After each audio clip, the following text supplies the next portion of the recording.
Next up, we have our very first panel discussion of day 2 on building the cybersecurity innovation ecosystem. It is indeed an honor for me to introduce our renowned contributors.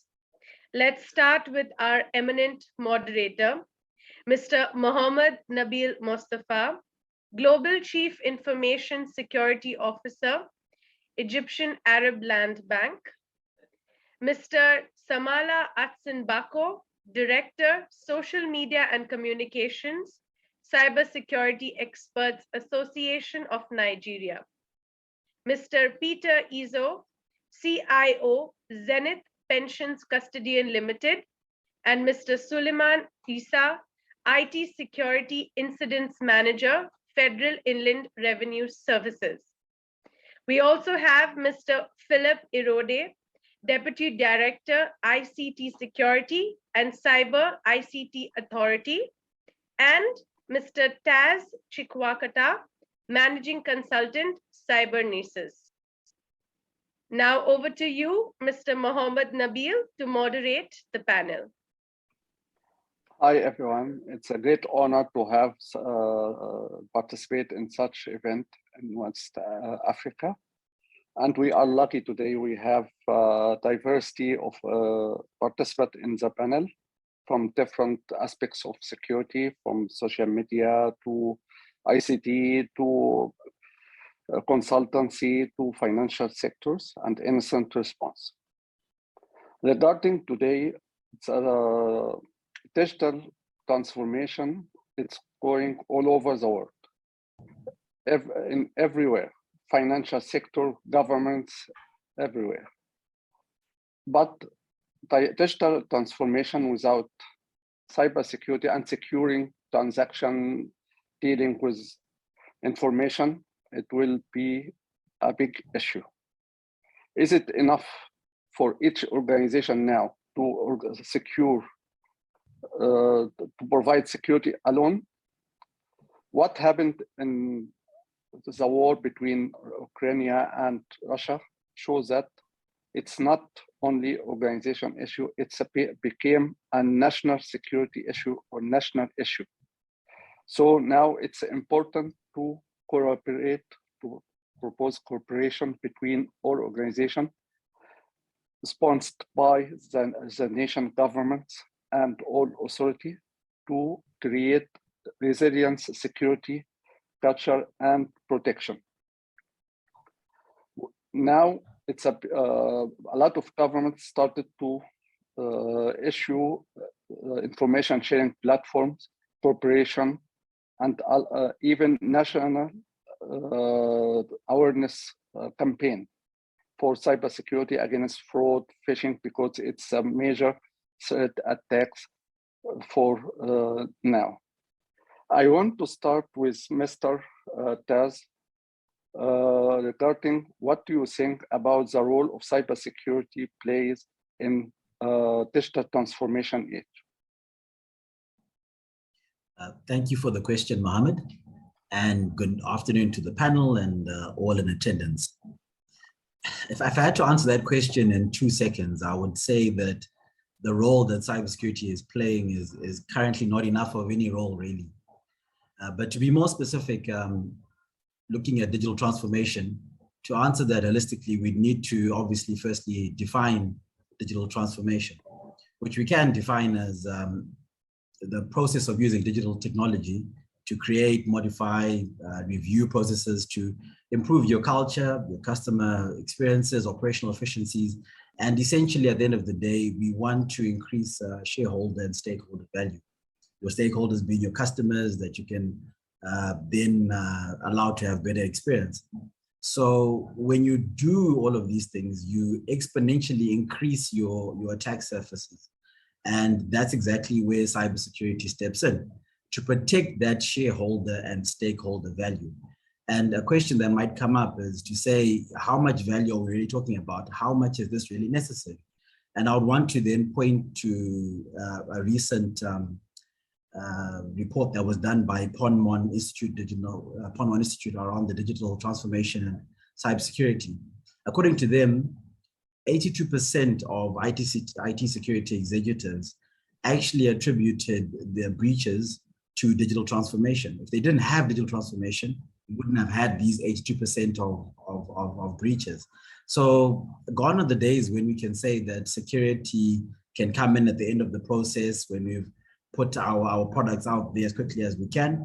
Security must be baked in. We must have security by design. Another interesting metric is the fact that in the same report, only 6% of IT executives felt that cybersecurity is a business enabler. The other 94%, they felt that it's about risk aversion and compliance. So we've got a huge task ahead of us in terms of changing that perspective, changing the narrative, changing the mindset, and securely placing cybersecurity in the correct role. Thank you. Thank you, Mr. Taz. I move to Mr.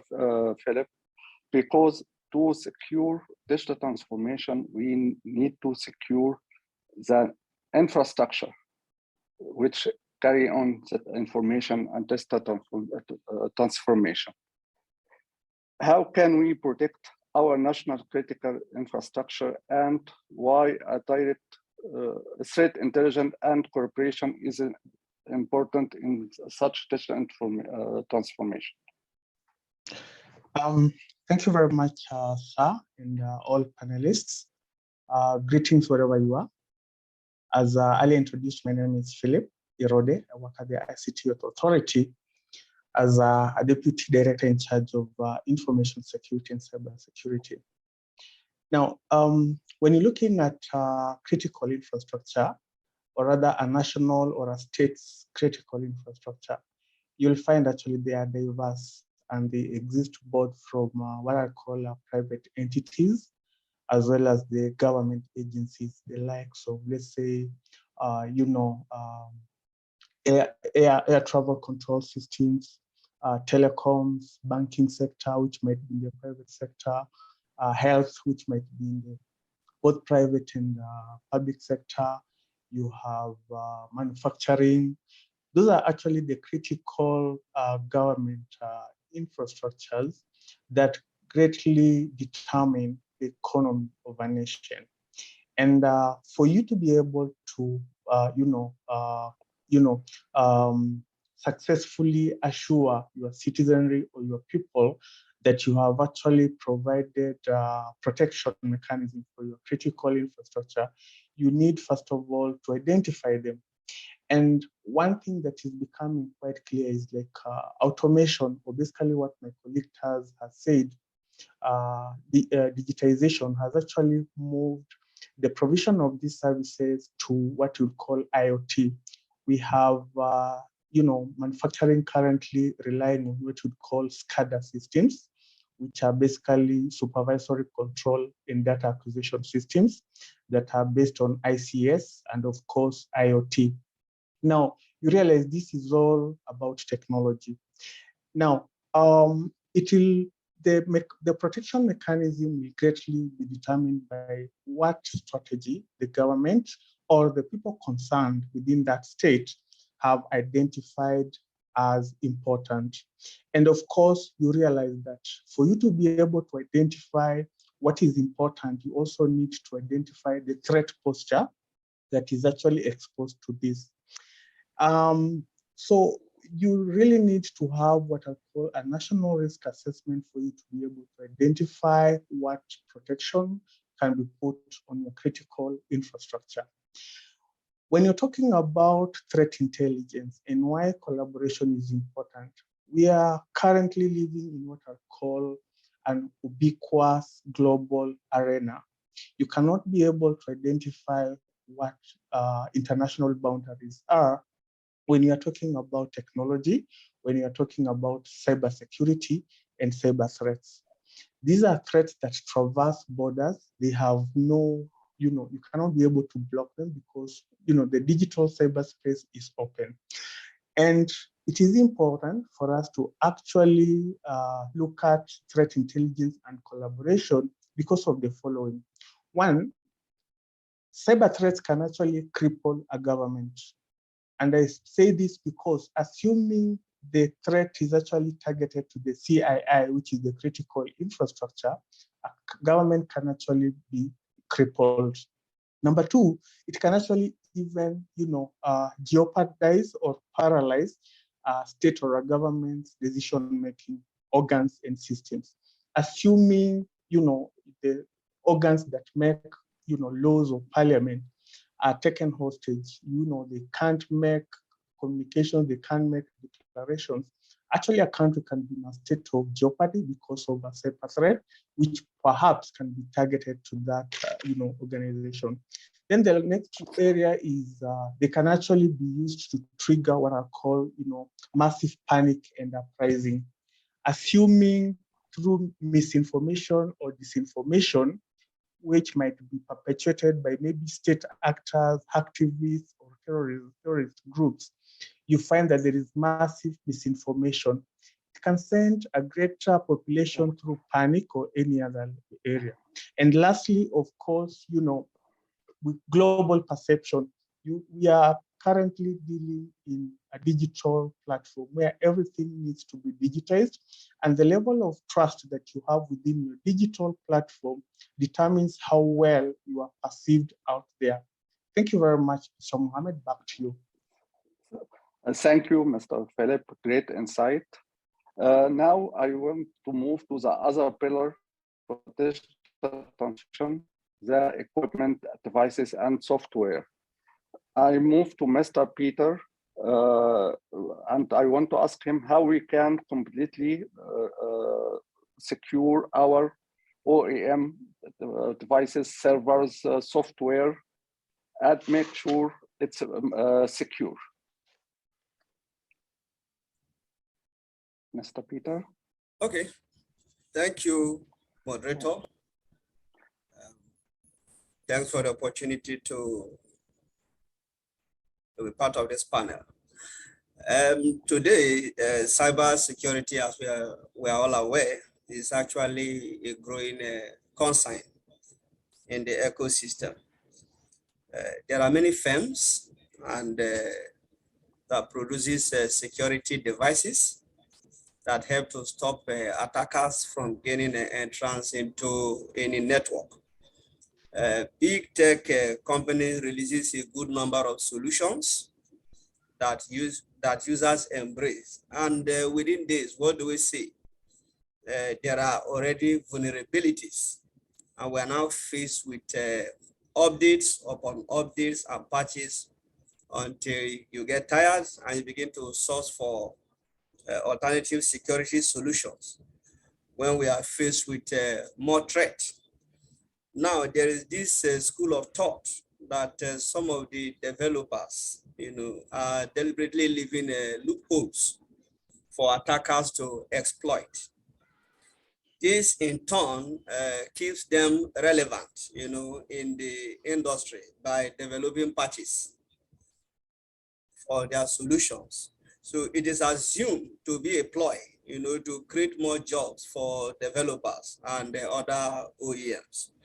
This may not necessarily be correct, but the assumptions are strong enough for experts to actually ponder on it and look for a way out, within the ecosystem. There is this growing question as to whether hardware platforms used for software, can be trusted to execute as expected, with evidence of counterfeit hardware being found in multiple markets, across the various segments in the market. Large market solution providers like Kaspersky, SolarWind, Cisco, Checkpoint, Microsoft, and even Oracle, to mention a few, are being exploited on a daily basis, even with the series of patches that are also being released. So thus, the assumption that there are loopholes in the development process of this solution is very strong and need to be addressed, so that we can actually allay our fears. Otherwise, the various OEM as it stands now cannot be trusted. I should be seen as saboteurs in the development of the cybersecurity ecosystem. Sometimes a patch on the system open up other vulnerabilities, within the system and creating a service denial.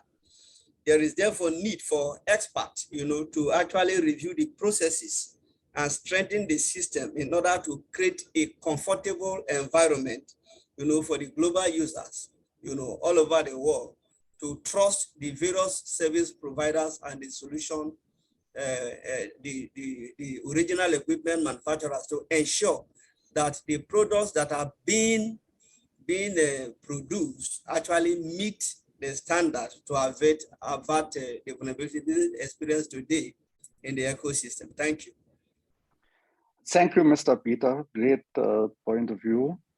Now I want to move to Mr. Samaria with his expert as social media and communication. Are we doing as nationwide enough to encourage innovation in cybersecurity ecosystem? Thank you, Mohamed, for the question, and it's a pleasure to be here alongside top industry leaders around Africa. It's a good question you've asked, and first of all, I'd like to look at what innovation itself means, because we're talking about innovation in the ecosystem. And so innovation is largely defined as a new way of doing something, or a better way of doing something, or creating something new. All right, so if you're looking at the innovation, the level of innovation in Africa as regards to cybersecurity, we can't really say it's at the level we'd all like it to be. I believe everyone here will agree with me. And so I do not think we're doing enough. If you look at our curriculum in our schools, the number of schools that have cybersecurity courses, if you look at the job opportunities, if you look at the research and development capability of our countries as regards to cybersecurity, not many countries can boast of having a robust system or an in-depth R&D culture or framework that they're using to build their cybersecurity tools and capability. The last speaker, Mr. Peter, just mentioned that a school of thought doesn't believe that the popular vendors can be trusted anymore in the industry. And so what are we doing from the African perspective to build the capacity, to build the skills that we need so that we can develop these tools that we can trust in-house? Okay, so I do not think we're doing enough, and perhaps after other speakers have spoken, I can come to suggest what I feel is the right way to go. But from my angle, I'm looking at it from our schools, from our job opportunities, from the public sector, the private sector, the whole industry as a whole, and the whole ecosystem. Everyone has a role to play, and I do not think we're doing enough. If you go back to even the basics, when we talk about things like security awareness or the use of two-factor authentication, those basic security measures that are usually inexpensive or cheap to implement, a lot of organizations are not aware of them. A lot of organizations do not implement them. And so until we go back to the basics, until we look at how we can build the capacity and the skills within our countries, we would be far off the mark as regards to innovation in cybersecurity. Thank you. Thank you, Mr. Samaya. That leads us to the big picture, which should be owned by governments. So I move to Mr. Suleiman. What do you think is the role of governments to sponsor innovation in cybersecurity ecosystem? Thank you very much. I'm honored to be on this panel with other eminent panelists. The role of government for developing cybersecurity ecosystem and innovation cannot be overlooked. I'm going to talk from the perspective of African governments. If you notice, just like Samaila just said, our curriculum is way behind compared to other parts of the world. Then you now come to regulations. You have government regulations that are based on acts, laws that were enacted since the 70s. So how will that cope? For example, if I carry out a cybercrime in most African countries, they don't have an act that supports electronic evidence. So there's no way you can say you are giving audit logs and reports in court as evidence to my cybercrime.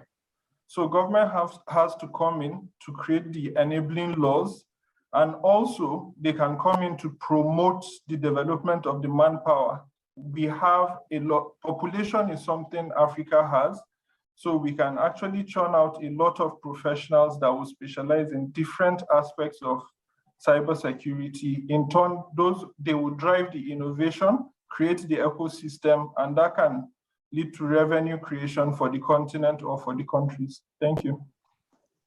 Thank you, Mr. Samania. That leads us to Mr. Philip again, as he's from ICT Authority, and we're talking about the government's role, how government can protect cyberspace to support economic growth of the country. Thank you once again, Mohamed, and of course, as it had been, unanimously agreed that we are moving, services and trade and business and economy to the digital platform. And the most profound thing that ensures people are able to trade online or on the digital platform is by all means trust. Trust is the most important. You need to trust that the person you are trading with from the other end will deliver the goods and services that you've ordered. You need also the assurance that the person you are dealing with is actually who they say they are. Now, when you're looking at how states and governments can do to protect their cyberspace, this is a very wide, issue. There are various ways, probably from technical aspects to the normal, what I'll call legislative and cybersecurity framework. But just to be able to touch on a few, when you're looking at item number 1, which I will basically link as the foundation of everything, is to have what I'll call a strong information security and cybersecurity legislative framework. I've had one of my panelists mention about laws. You need to have strong legislative within the country that clearly articulate what cybercrime is, what the remedies are, and what is expected of the population and the citizens. And of course, this basically will ensure that you are actually enhancing the cyber posture of both the citizens and the people who are, enabling, whom you are enabling to do the trade. Then, of course, number 2, I'll talk about an enhanced structured information security and cybersecurity governance and management. What do I mean by this?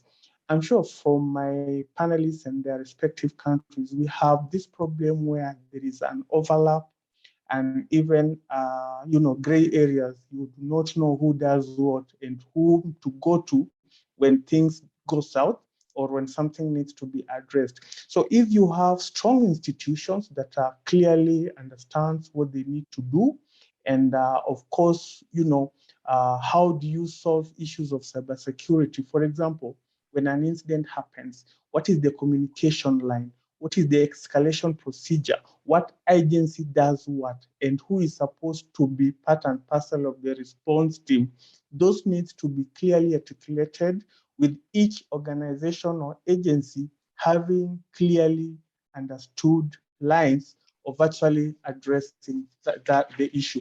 Then, of course, I look at enhancing capacity and capability building and awareness. And of course, the previous point also means that you also need to have what we call retooling and tools. You realize that you can only, build and protect your cyberspace if you have also identified what they are. And by identification, it clearly also means that you have to have the capability to monitor them when, of course, incidences do happen, potential, areas of threats. You need to have visibility on your core infrastructure or basically on your cyberspace.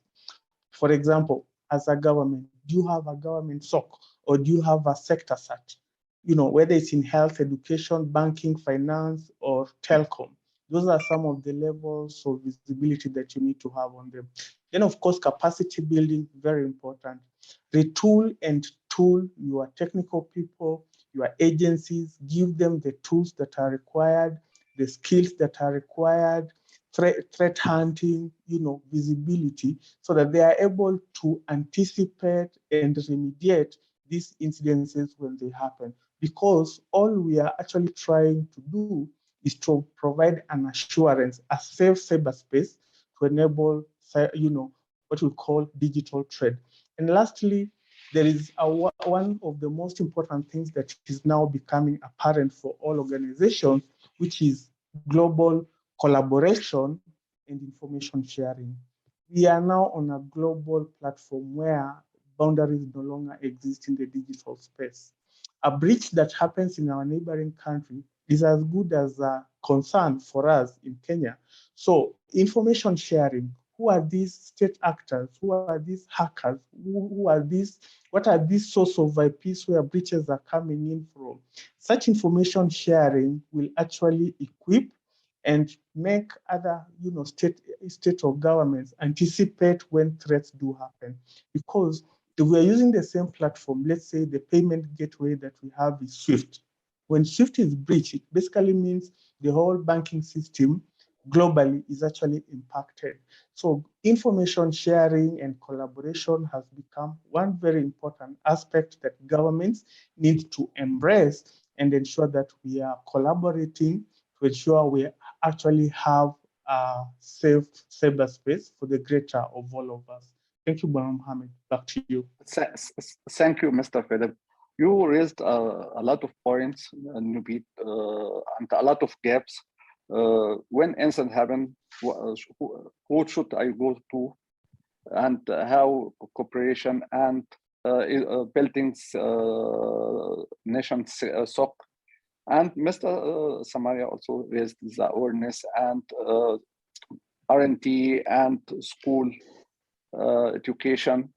And Mr. Peter and Mr. Suleiman raised a lot of points regarding vendor and patching and going to the basics. That leads me back to Mr. Samaria. What do you think steps needed to be taken to improve collaboration and innovation in security nationwide? Thank you very much, Mr.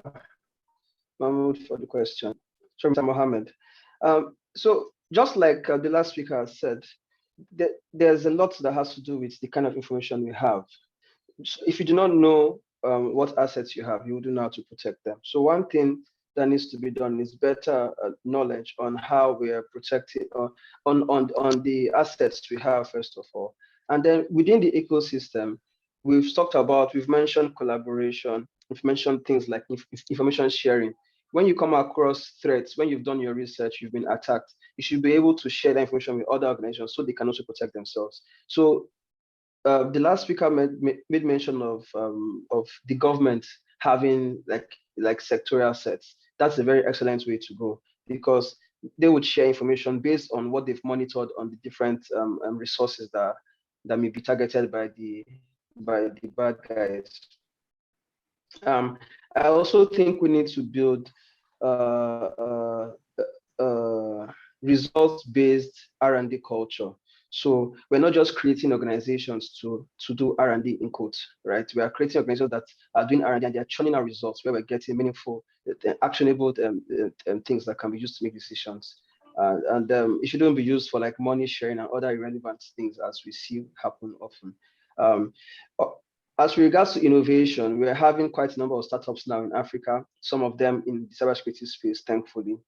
However, I've noticed that a lot of them focus on things like education, consulting, pen testing, and things like that. What I would love to see, or what I hope will be our near future as regards to innovation in Africa, is where we're having people develop competitive solutions, so solutions that can compete globally, solutions that would be used not just within Africa, but beyond. So perhaps as ecosystem gets more mature, we'll get to that point. So this, for me, are some of the things we can do. We can collaborate more across countries, across industries, across organizations for the sake of building the ecosystem and building and securing our industries and continents. Thank you. Thank you. Great insight. Now we can leave governance aside a little bit and go back to business leaders. How can we propose and change the culture of that cybersecurity is disabler for the business and change it to be enabler for business, and how we promote that as a cybersecurity is a partner and enabler for the business? I want to ask this question to Mr. Taz. Thank you very much, Mr. Mohamed. I think there's a range of different things that can be done, really, and it would be very difficult to exhaust them here, but I'll focus on four that I feel are quite critical. Firstly, I think you mentioned it actually in your opening remarks, cybersecurity skills. There's a need for businesses and even governments to inculcate a new set of skills that are required. I don't think we're still in an era where we need to have an absolute ninja person that knows everything back and forth, but there's a host of different types of skills that are required, even for people that don't have an IT background. You've got your awareness, you've got your culture change, you've got your training. All of that is incredibly important, you know. But there's also some requirement in the technical areas to become a bit more focused, like your cloud-specific certifications.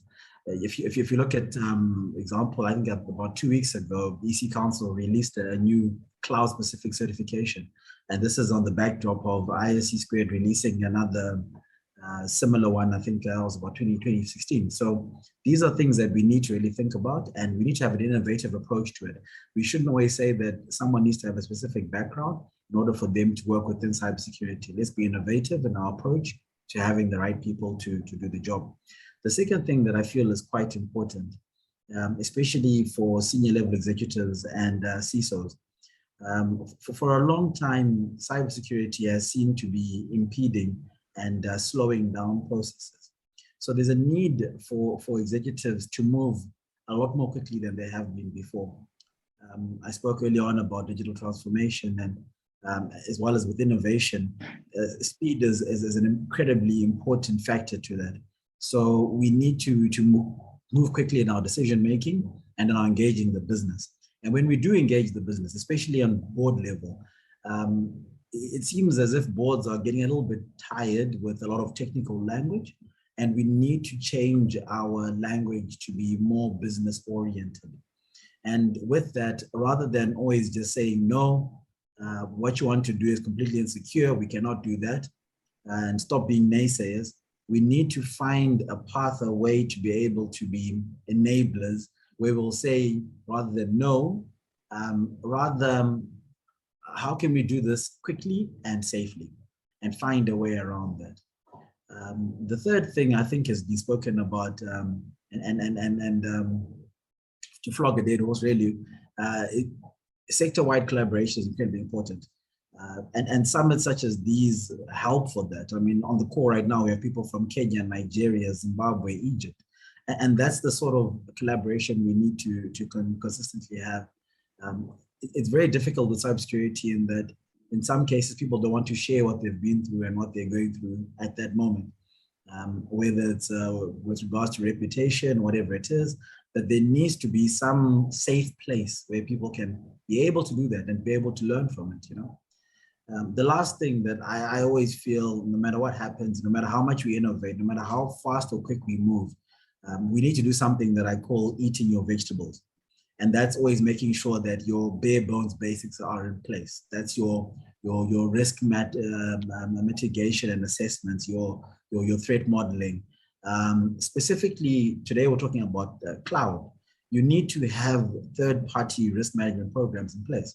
If you don't have that in place, then you're asking for trouble. So those four things, I think, will really allow for a shift in perception of cybersecurity being an inhibitor or a blocker to rather being a business partner and enabler.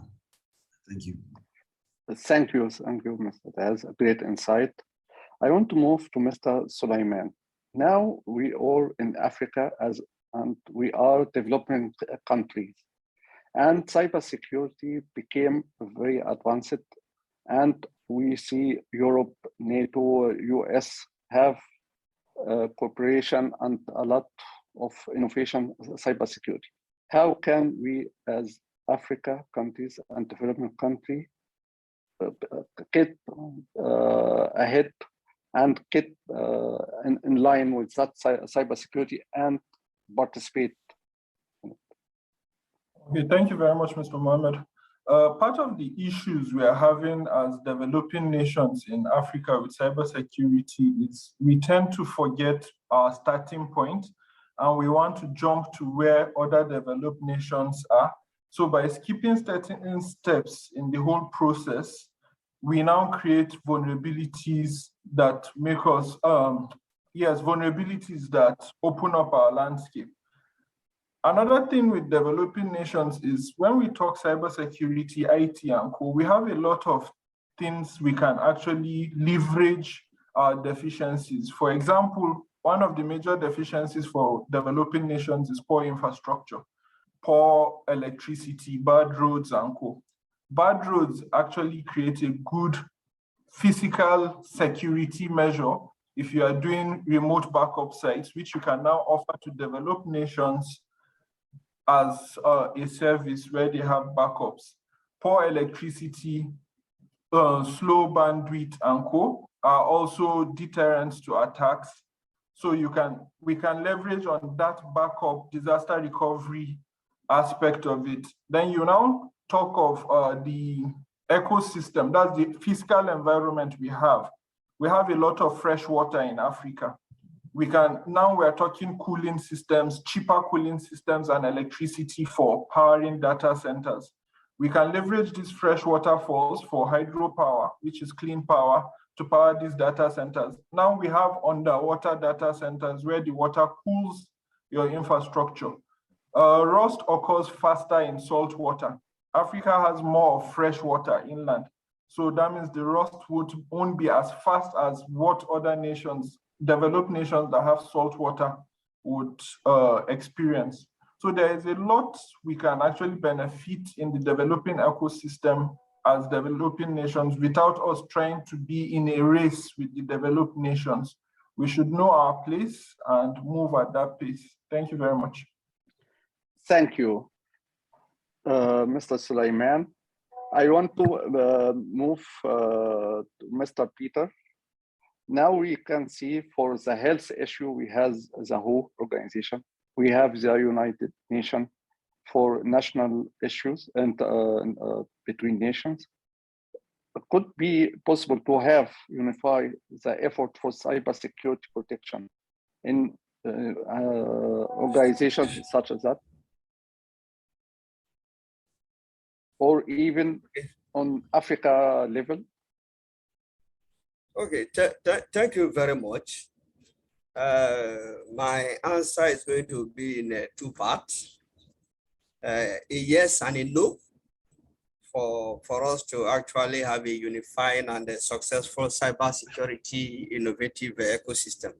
A yes, because today we have blocks of industries or countries, forming a global ecosystem partnership in innovation and cybersecurity, the EPIC. Now, it is possible for these various EPIC bodies to merge, and form an MOU where everyone's interest is protected, for a unified and successful cybersecurity innovative ecosystem.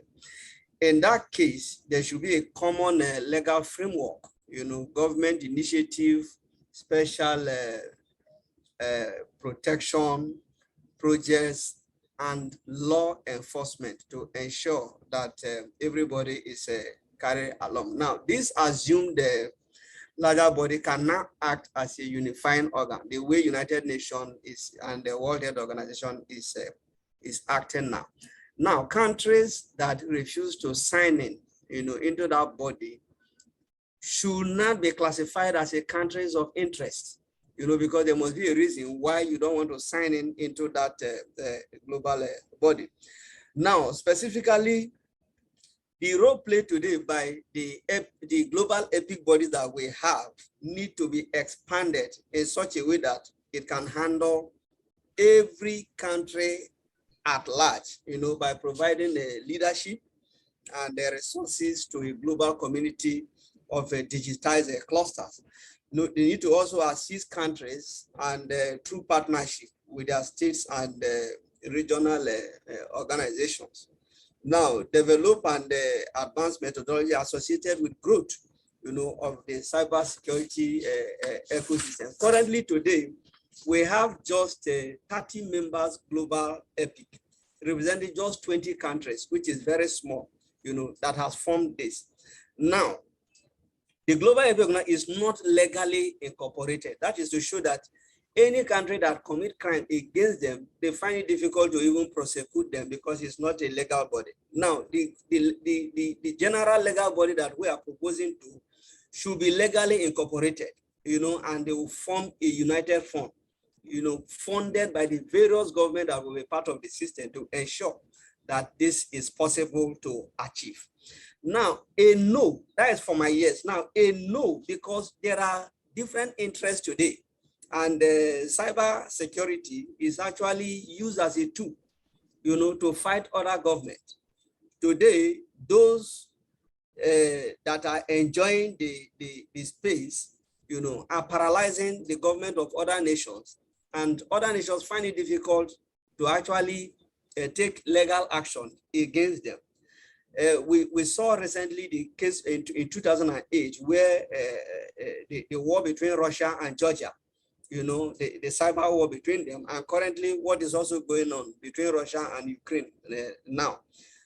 Is it possible to actually form a unifying force? Yes, but different countries must set their interests apart and have one common goal, just like what United Nations is doing, the World Health Organization is doing. So you set aside your country differences, you come up, these epic bodies that are in pockets, that is made up of just 22 countries today, can be enlarged in such a way that at the end we have a unified mega body with good legal framework, and every country have to sign a memorandum of understanding to be part of that body in order to drive this ecosystem. Otherwise, if that is not done, everybody will still be on his small pocket, fighting one another, and the interest will be jeopardized. Now, what will drive it? Trust. Trust should be there first. If you don't trust your fellow country or another country, it will be difficult to form this body. But the truth is, it is possible, it is doable, but there must be the various epic bodies today should merge, and coagulate to form a bigger body where that MOU is signed, the legal framework is put across, and everybody will know his or her standing, and fully funded by the government, not individuals in this case. Thank you very much. Thank you. Now we have, thank you a lot, Mr. Peter. We have a question from one of the delegates, the audience, Mr. John Bojo. I will forward it to Mr. Philip. What steps in place to build home-grown solutions? But please, in brief, in less 1 minute. Thank you, Mohamed. If I got you right, the speaker wants to know what steps are in place for enabling homegrown solutions, right? Yes. All right. One, I think from the aspect of collaboration, and of course, during our keynote speaker by Mr. Mohamed, the aspect of, having hubs, tech hubs and research centers is very important. And that basically means collaboration so that you have homegrown solutions for your local, or what I'll call localized problems. By this, I mean, you might find that, let's say like in Kenya, we are very, big when it comes to digital money. And of course, with digital money, they have come, specific problems meant and targeted to what we call M-Pesa. So we might have, as a country, to look within ourselves and find a solution that basically addresses our own problem. And that is where the tech hubs are important. The aspects of collaboration between what you call academia and industry becomes also very important. And that is why we also have, like locally in this country, where we have local companies collaborating with institutions of higher learning so that we can be able to come up with specific homegrown solutions for our specific problems. Just for example, the digital money, we have a problem of SIM swap, and the telcos had to find a way to address that. Thank you. I think that can, give some highlight on that. Thank you. Thank you. Thank you, and thank you to all great panelists for great insight view of the issue. And I apologize for the rest of delegates for questions due to a time issue. I will wrap up quickly. As we see, the cybersecurity, resilience, and ecosystem became a nation issue. It's a nation security issue. It's not only organization issue. It will need to be effective to cooperate between organization, nations, and build nationwide, and even multiple nations like West Africa or Africa, cybersecurity resilience to catch up what's happening in advanced cybersecurity space and support our economy and business to grow up and be advanced nations. Thank you all for great session and great panel. Thank you very much, Mr. Mohamed, and to the rest of the panelists. It's been a great pleasure. Thank you. Thank you. Thank you very much, our eminent panel members, Mr. Samalia, Mr. Peter, Mr. Suleiman, Mr. Philip, Mr. Taz, and our panel moderator, Mr. Mohamed, for the interactive and extremely insightful panel discussion around building the cybersecurity innovation ecosystem. Thank you once again for giving us your precious time for the summit. I hope all of you have a lovely day ahead. Thank you. Thank you. Thank you very much. Thank you. Thank you. Thank you. Thank you.